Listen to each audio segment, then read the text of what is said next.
Namaste, everyone.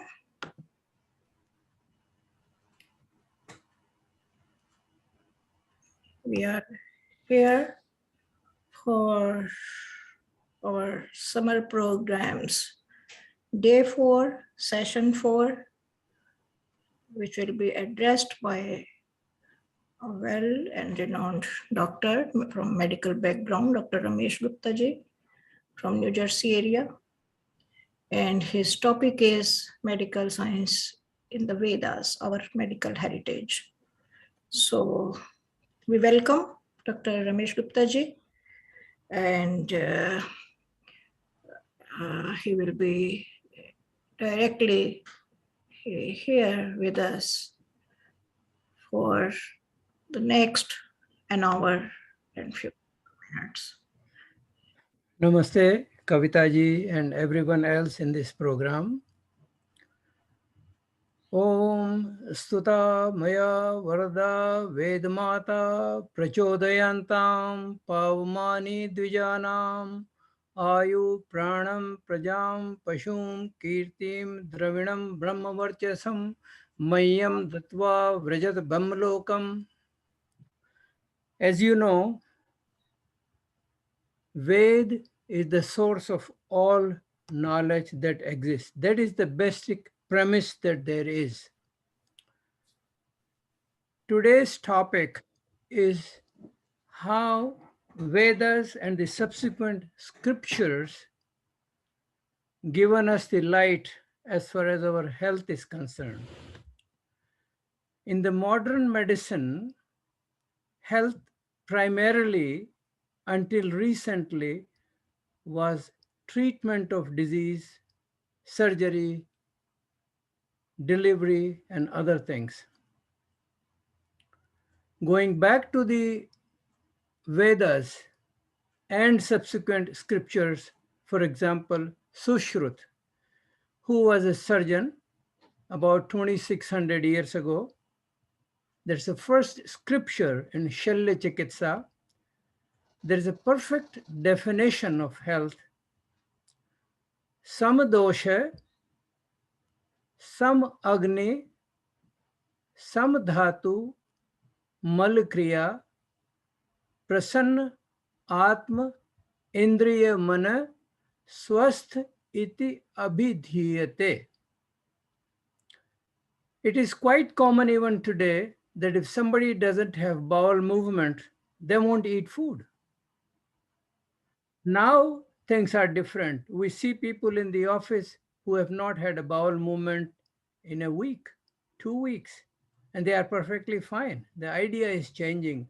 But in this definition, that those people whose three humors or dosh, you heard of Vat, Pit, and Kaph.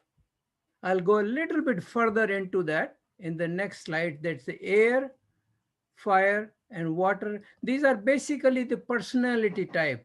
The Vedya will describe that some personalities are Vat personality, Pit, but this can be considered like the three pillars of a stool. If one of them is weak, they are imbalanced. Dosha means weakness, some defect, but they have to be in balance. Some Agni, that means fire, the digestive fire, assimilation and absorption, all this is the fire. This is how we get the energy. Some Agni, some dosha, some Agni, some dhatu. Dhatu means the various parts of the body. And without any instruments, without any equipment, they had this understanding that there are 7 different dhatus, or the physical parts or physical types of body parts. Ras, that means all the fluids which flow, the extracellular fluid, different fluids. Rakt means blood. Mans, that's this body meat or muscles. Meda, that is the subcutaneous tissue and fat. Majja, again the similar part. Asthi means bones, and Shukra is the seminal fluids in men and in the women it's something different name, but it's a part of that. So samadosha, some agni, some dhatu. These are the body parts, body types. Then malkriya, that means the excretory function, the sweat, the urination, and defecation. They have to be in balance. But it doesn't stop there. That's the beauty of it. Prasanna Atma Indriya Mana. See, we have physical body, we have the pran, then man or mind, we have buddhi. So all these have to be in balance and comfortable. So essentially, physical, mental, and spiritual health in balance. We had an individual, we knew one of the people who worked around us, perfectly fine, everything going okay. All of a sudden, freaked out, something went wrong. Physically okay, mentally, emotionally, completely okay. The person is in the hospital right now. So once it is in a perfect balance, it's perfect health. So going further into it, health could be physical, mental, and spiritual. See, there is this concept of what I just said, pran, that means between the man and the indriya, there is this pran. प्राणायाम में क्या है, once we say the प्राण जब control में आते हैं तो मन कंट्रोल में आ जाता है. When you control the pran, mind can be controlled, and then buddhi. The intellect should have a control on the mind, not the other way around. Prevention of disease means keeping a healthy person healthy. That's very important emphasize, and I'll go into the details of how it is important and how it is outlined and beautifully given to us through the Vedas. Physically, proper lifestyle with a proper diet, sleep and exercise, and positive thought. That's it. Basically, the food intake, sleep, exercise, and positive thoughts. Now, food, it is written that consume only the food earned with honesty and positive thoughts. Very important statement. If you earn food, if you earn a living by unfair means, it's not going to work. Eat less than the appetite. Avoid greasy and spicy food without too much condiment. There's a typo here. That is sattvic bhojan. Raj sattvic, rajsi, and tamasic. So the food should be as much as possible on the sattvic side. Sometimes it's too bland, too boring. We do get togethers and then we have to go a little bit further. But somewhere between sattvic and rajsi. Food should be chewed well, swallowed properly, including water, and it should be in appropriate quantity and form, and drank properly. All of these, what I have written, is coming from the scriptures. Some of it could be a little bit modern medicine just for the people who are online. Avoid processed foods and artificial drink, chocolate, caffeine, etc. And of course, addicting substances. This is about the food. And the last meal should be at least 3 hours before going to sleep. It's amazing that Ayurveda says this. As a gastroenterologist, I vouch to it. Sleep. Wake up before sunrise. Now look at the concept of it. There is a REM sleep, and the most heart attacks occur very early in the morning. So if you wake up before sunrise, way up early, you essentially reduce the chance of heart attack. Go to sleep early, preferably on the left side, because the stomach is on the left side and there will be less chance of reflux. So this is about the food and sleep. Exercise.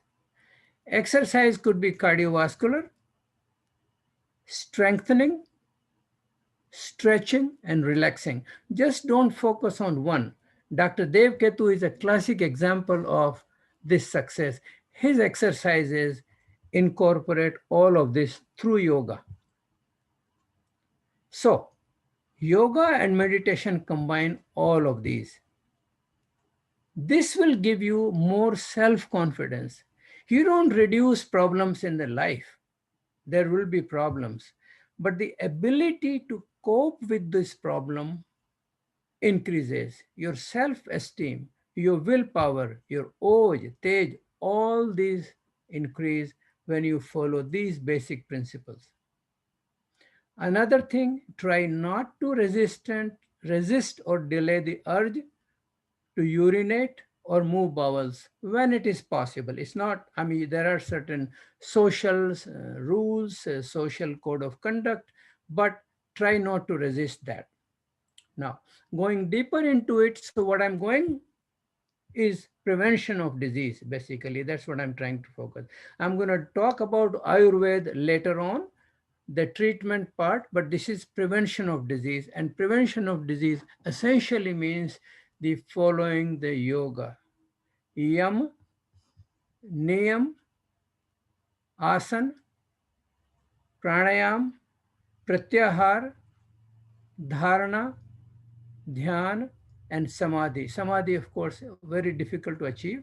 First five are the external, and three are more deeper into the meditation. So Yam Niyam is the social and personal code of conduct. Honesty. Up to, this is not the topic about that, but overall, if you follow these 10 commandments, that is 5 Yam and 5 Niyam, personal and social, this give you a base, a good base to start further. Asana, increase strength, flexibility, just like what I said, of course, cardiovascular. And pranayam give you better oxygenation and relaxation and progress towards meditation. I will explain the benefits of the pranayam a little bit further. How our sympathetic and parasympathetic systems work. Normally, there's a fight and flight response. You are in a stressful situation. So your sympathetic system is overactive and parasympathetic is low. You're sitting down, a nice meal in a restaurant with friends, parasympathetic system. So what meditation does, it reduces the hypothalamic, pituitary, adrenal axis input and increases the parasympathetic output, control over the amygdala. Amygdala is a little piece, a little part which I'll explain a little bit further, going deeper inside the brain. So that is like the stressful response, fight and flight response. It's bad, it's fear, get out of here. So the brain normally try to reduce that activity, try to relax so you can cope with the situations better. Meditation helps you with that. Or anulom vilom pranayam and various different forms of breathing, and of course chanting om and shiv sankalp mantra. That's one way of meditation, and there are many different ways, but the goal is sit down at one place and do either different types of the meditation, but this is one of them. In order to understand benefits of yoga, now I'm going to a little bit about what is yoga and what are the benefits. So next several slides would be benefits of yoga, just for the to make it a scientific basis. In order to understand the benefits, important to understand that we have 10 trillion cells and 100 trillion bacteria living in our body. Research has shown that pains in the body, hypertension, heart disease, and various digestive, nervous, and other disorders have their origin in coping with the stress of life. There are all kinds of things happen in life, but how you can cope up with that, definitely, and I have seen this many times in some people in life here, that they can handle the stress better if they have a positive attitude and self-confidence, empowering, because body is a holistic entity, not just one piece. But practice of yoga has to be tailored based on a person's individual needs. Now, So what are the benefits of yoga? If you look at this curve, in the middle is what we normally breathe, 5 to 600 ml, that is tidal volume. If you take a deep breath, in addition to the tidal volume, it will be inspiratory reserve volume. If you breathe out, that is expiratory. So from breathe in to normal breathing to breathe out, it is called the vital capacity. And if you practice pranayam where you breathe out completely, out completely, and hold, that is, you are invoking or bringing in some of the residual volume. So from 500 ml, you're basically close to 5 liters. These are the different volumes written here. Little bit lower in women compared to men based on the body mass and the muscles of the chest. So you can see how by practicing pranayama, we can increase the muscles strength of our respiratory muscles as well as the overall respiratory functions. So there is a suggestion that yoga can increase blood flow to the various parts of the body, especially in a dissolved form. Respiratory functions show better parameters, and so overall sense of well-being is increased. So these are the respiratory benefits of yoga. Next, there is something called telomere. This is what I'm not, my topic was medical science in the Vedas. So history and all those are there, but what is very important is how is it is important to us today and how it benefits to us. So that's why I'm putting these things. So telomere is present at the terminal regions of chromosome. Each time a cell divides, telomere becomes shorter as the cell keeps dividing as we keep growing older and older. And this means a lot of our abilities go down. Telomerase is an enzyme that restores the lost nucleotide during replications, because some of the nucleotides or proteins are lost. So this enzyme replaces it. So yoga increases this enzyme. So the bottom line is the aging process is reduced in people who practice yoga on an ongoing, long-term, consistent basis.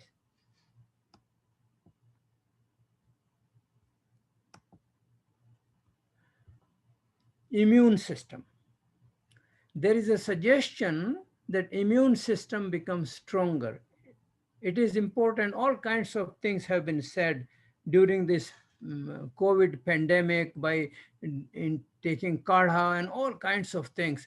But there is proof, there is a suggestion that some of the changes which are very good for immune system occur with the yoga practice. For example, there's an increased number of natural killer cells found after 12 to 24 weeks of yoga practice.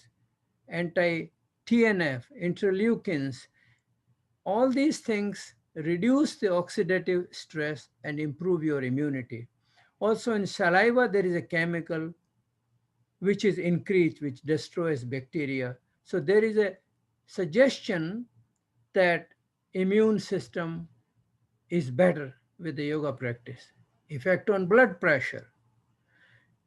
So if you practice, they did a study on people, instead of 12, 15 times a minute, they were breathing about 6 times a minute. 4 seconds of inhalation and 6 seconds of exhalation. So about 6 times a minute. That reduces both systolic and diastolic blood pressure. Nervous system.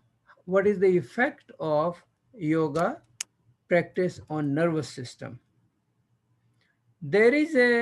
We have 100 billion neurons in the brain and 30 to 100 different chemicals. Only about 10 of these chemicals do the work. Some memories of the experiences in the life are left in the amygdala and hippocampus, as one cartoon in the subsequent slide will show. And through the yoga, modifications can be made into the input of this amygdala and hippocampus, and overall reducing sympathetic response and going more towards the parasympathetic response. And this is what I was referring to. This is amygdala. This has the memory for fear. That means something smell, something bad. So stimulation of this gives rise to a fight and flight response. So this input is reduced in the practice of yoga. So what is stress then? Very important. I have a stress. People ask me, patients ask me, what is stress? What is that going to do to me? So there is this hypothalamic, then this pituitary, and there is adrenal gland. So once we are in a stressful situation, some fear, we want to run away from some place where is some fear is there, it stimulates the production of chemicals from the inside of the adrenal gland, chemicals, that is the epinephrine and norepinephrine, from the outside corticosteroids, and this gives rise to increased blood pressure, vascular tone, increased energy. So you need all of this to fight and flight.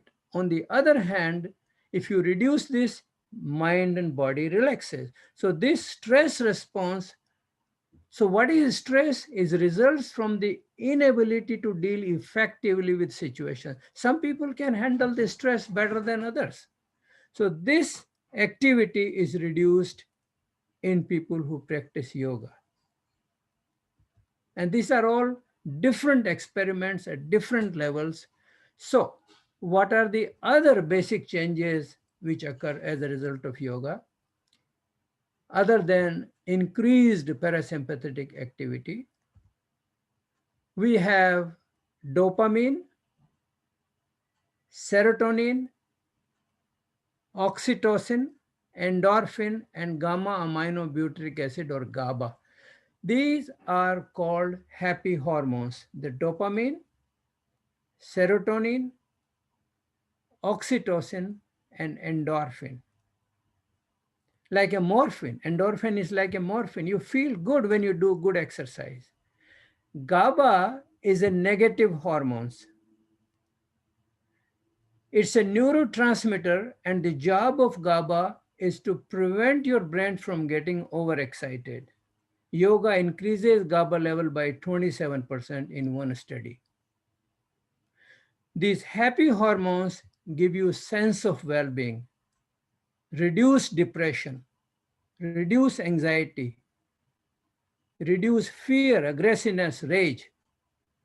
So the goal is here, daily yoga practice inculcates a more disciplined life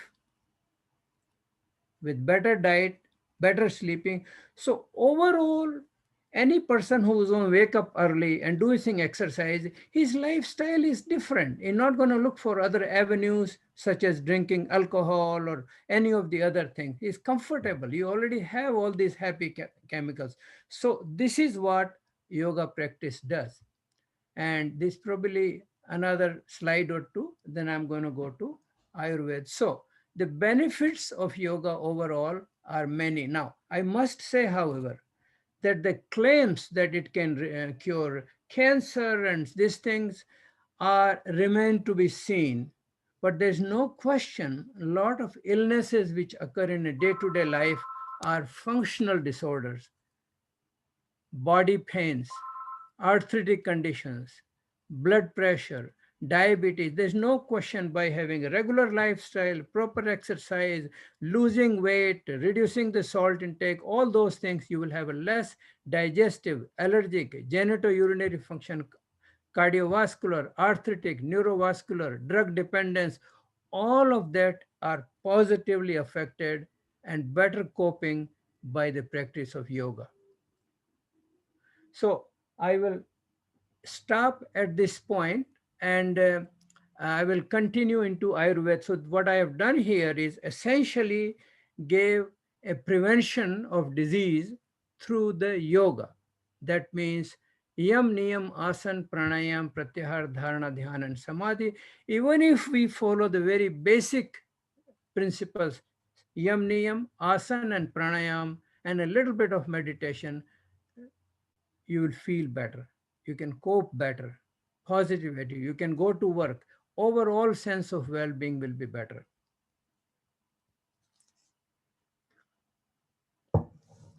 Now, what is Ayurveda? Charak Samhita, and I'll go into the history part of it, then you will see where it's coming from. Charak Samhita defines Ayurveda as Ayurvedayati iti Ayurveda. Ayu means life. You see, in Spanish, when we ask people, do you feel better? They say ayudar, same word. So ayu means life. So a science which help improve life at a personal level, prevent disease as well as help when you have some situation is Ayurveda. Another definition which Charak Samhita gives is what Ayurveda deals with it is hitahitam, sukham dukham, ayustasya hitahitam, manam cha yatrokta ma ayurved sa uchyate. Which means Ayurveda deals with good and bad life, happy and unhappy life, explains what promotes health and what affects health adversely. See, he's trying to prevent the disease. Don't eat this, don't sleep at this time, don't drink this, don't go there, don't do that. So that type of thing is trying to help you prevent your behavior, overall code of conduct, overall lifestyle. So healthy and happy person is the one who is devoid of mind and body imbalance, same samadosha, samagni. So that's the health. And Ayurveda try to keep you healthy and try to help you when you are not healthy at some level. So we were talking about samadosha, samagni. So this slide is about the three doshas. Dosha can be defined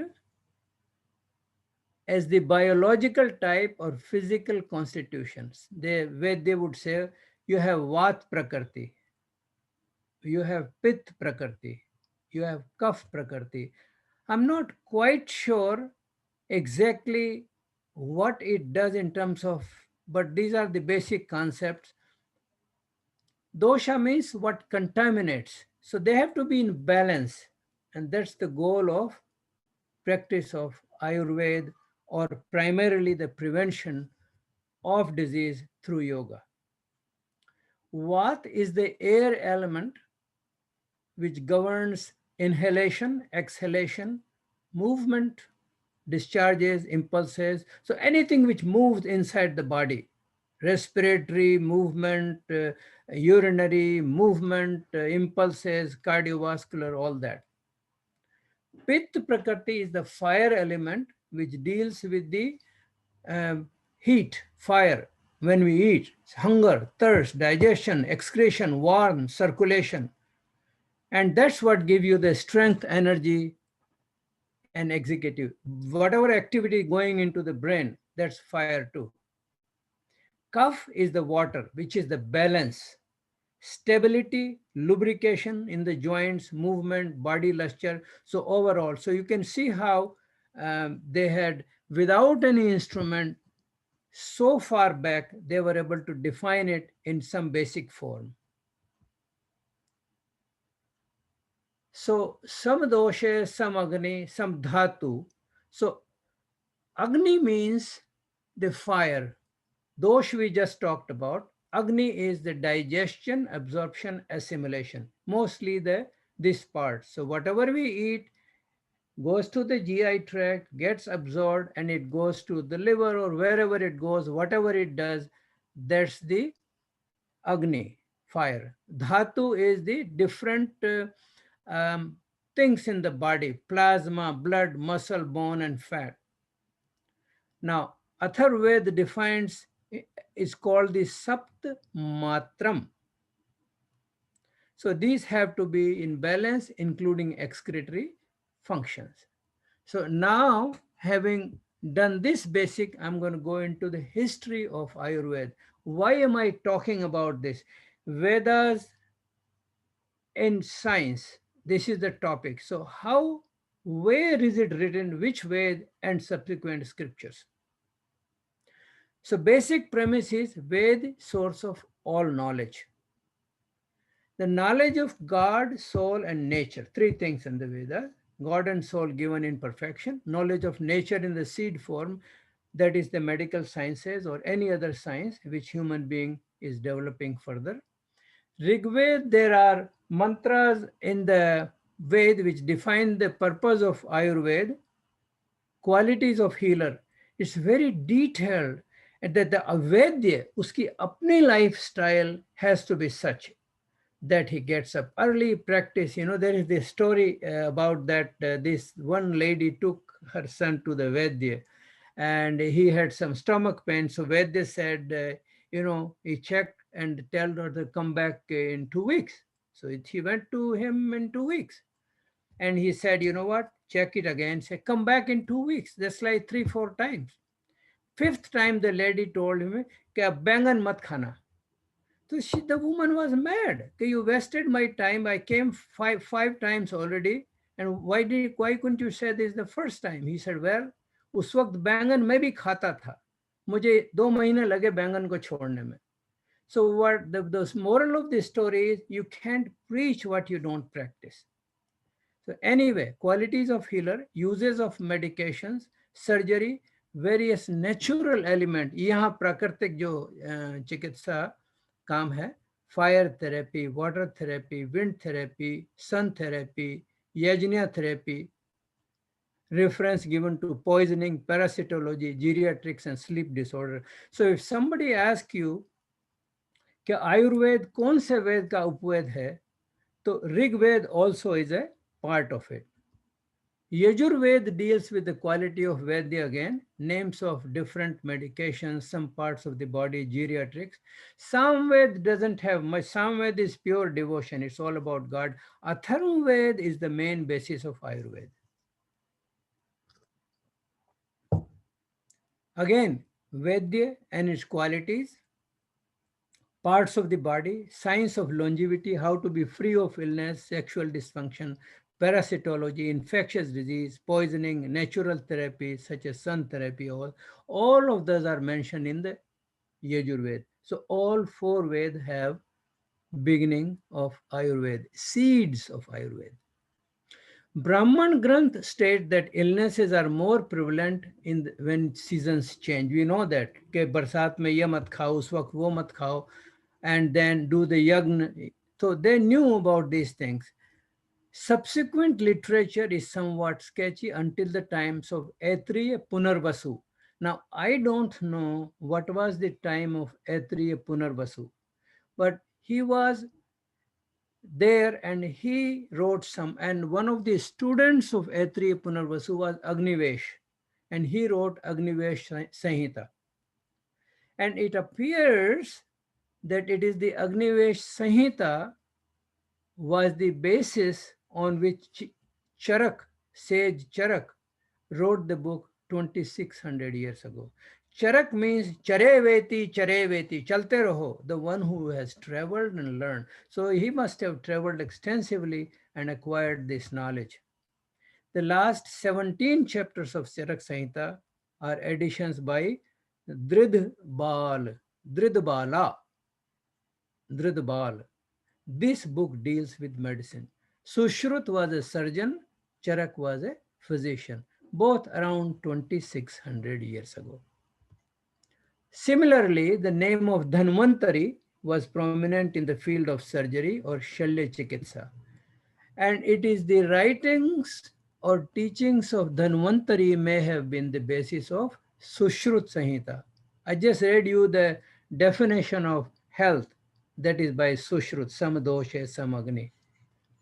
The main scriptures was the Sushrut Samhita in the field of surgery. The last chapter of this book may have been written by Nagarjuna. So both Charak and Shushrut seem to have been, like I said, 6th century BC. Next in line was Vagbhat, who probably existed 2nd century after, within this common era.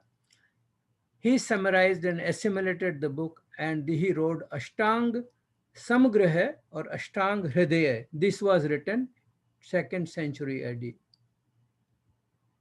From 8th to 11th century, there were some scholars who did the work. The names were Madhvakar, Bhav Mishra, and Sarangdhar.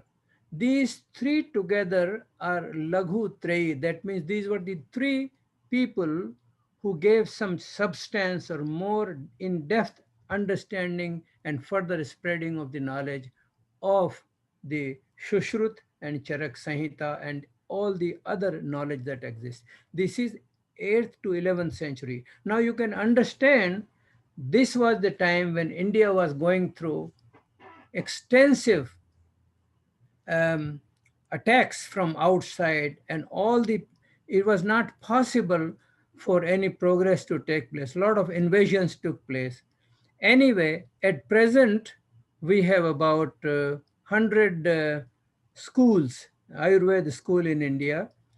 Now there was this one writing, modern medicine was almost non-existent 400 years ago, and there was a statement by Molière in 7th century. You see how little development of modern medicine was at that time, that physicians are people who poured medicine of which they knew little into the bodies of which they knew less. But now we are so proud of modern medicine because of what it is and the research which really didn't take place the way it should have been in the field of Ayurveda.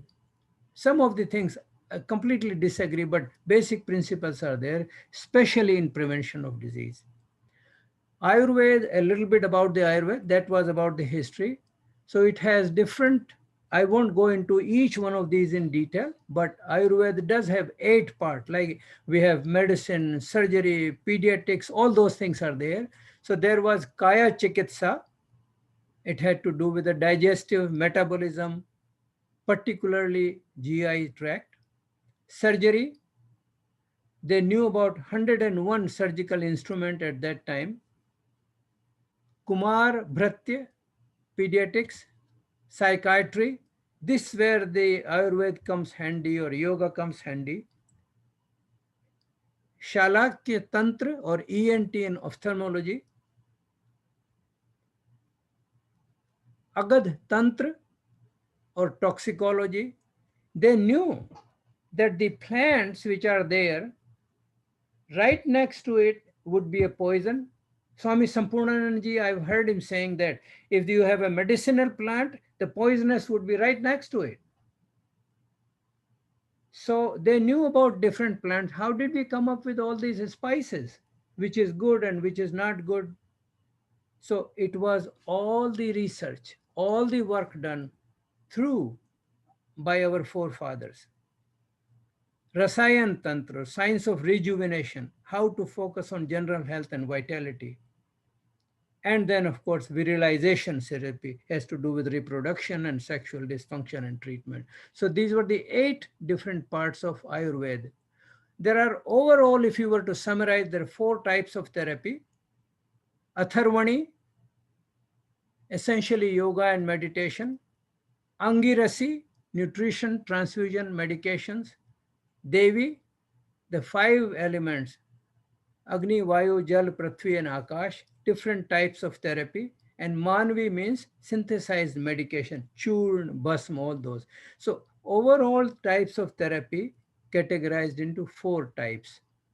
So these are all different references. I won't go into, but as you can see, Atharvaved, Sushrut, all described in different references. If somebody wants a reference as to what are you talking about, what is the proof that it is there, these are the exact references. Atharved, Shushrut, Vat, kahan is here. Sarah described arteries and veins. For example, the Sushrut describes 700 veins, 24 arteries, 500 muscles, 900 ligaments, 300 bones, 210 joints.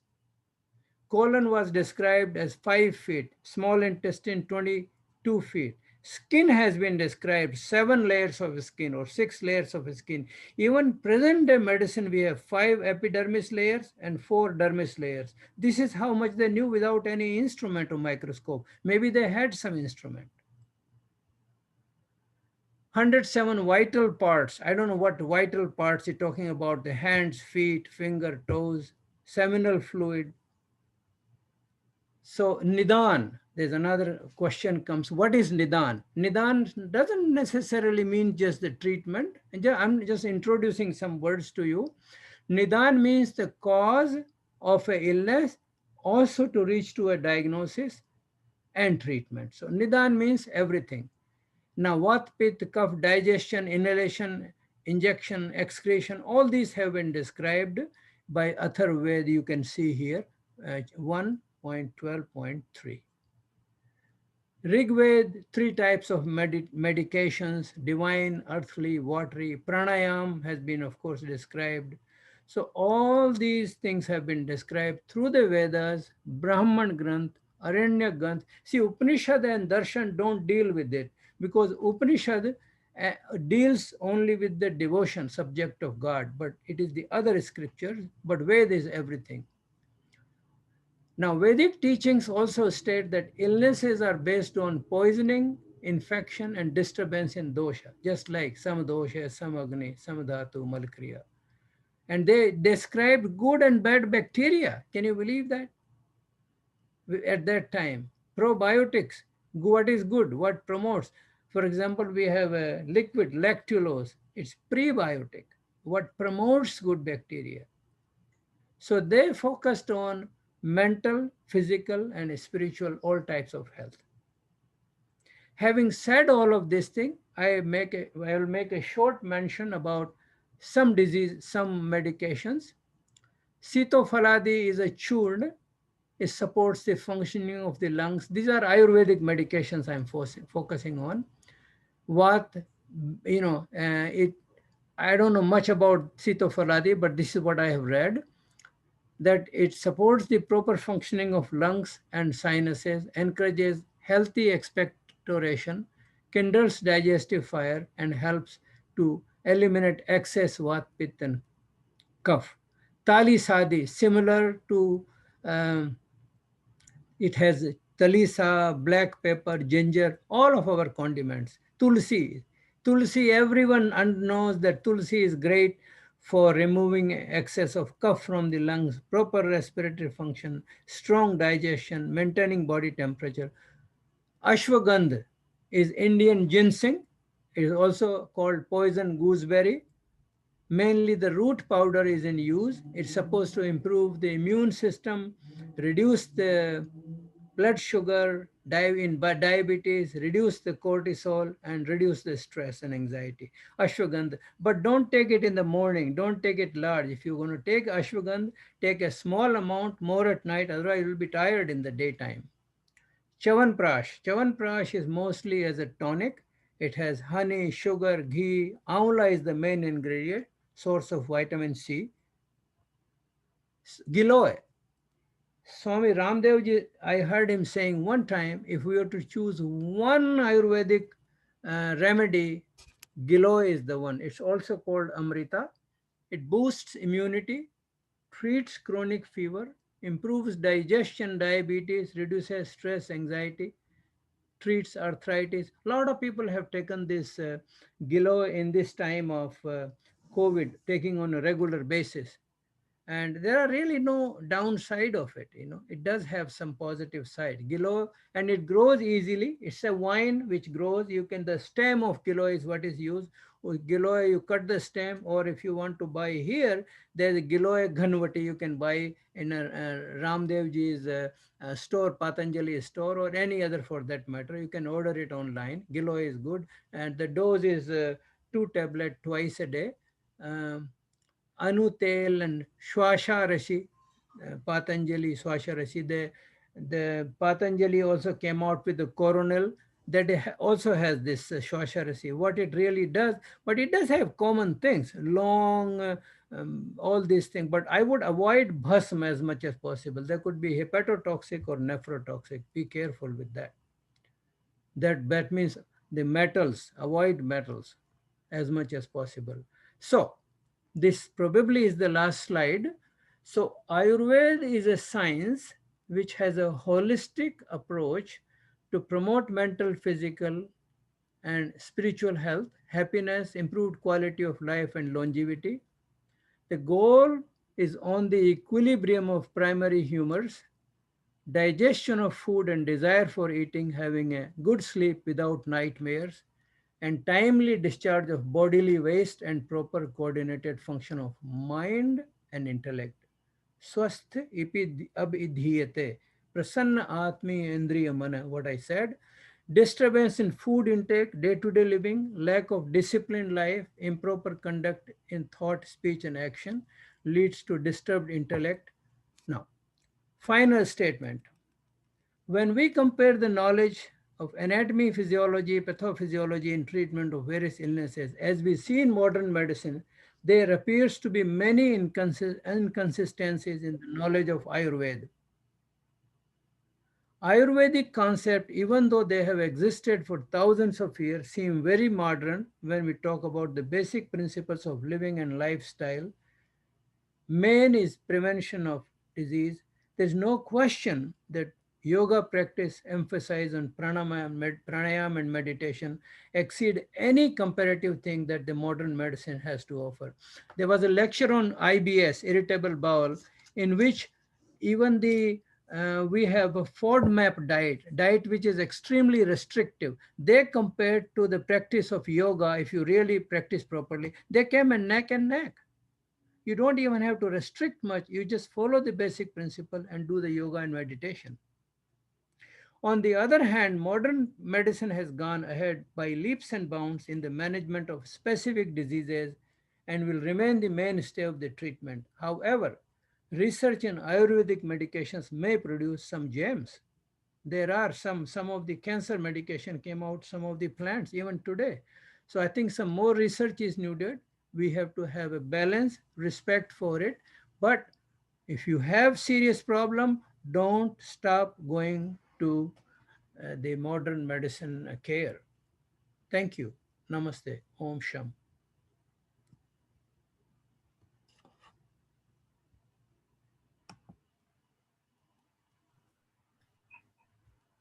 Namaste. Thank you, Daksa. Hello, everyone. Please raise your hand or write down your questions, or if you have to add to it something, please feel free. You can ask.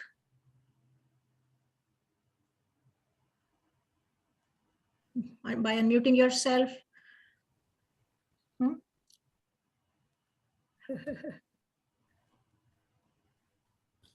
Hello, Sujana, we are Arushi, Nachiket.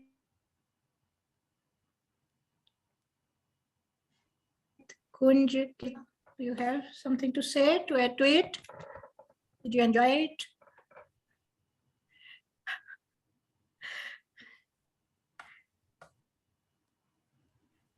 Okay, no problem. So it was very nice and good and a learning experience. We देखिए बच्चे बोलते नहीं हैं बस लिख देते हैं. I have no question, but I would like to say that this has been one of my favorite presentation ever. Very good, very good. Yes, thank you so much. Okay, thank you. Very informative session. Really liked it. Thank you, Kirti. And thank you, Jaita. Very nice. Thank you, Bete. Thank you. Namaste. I can leave? Daksab, thank you so much. Thank you. And I thank you personally from me and on behalf of our organization, Hindu Heritage Foundation of America. So uh, we will be grateful to you in future. Time to time, we would like to invite you for further sessions if time allows. Thank you for your presentation today. Dhanyawad. So namaste bachcho. You can leave now, and I have made an announcement in the WhatsApp group. Try to participate. There are 3 cash prizes. So see you tomorrow. Namaste. Thank you.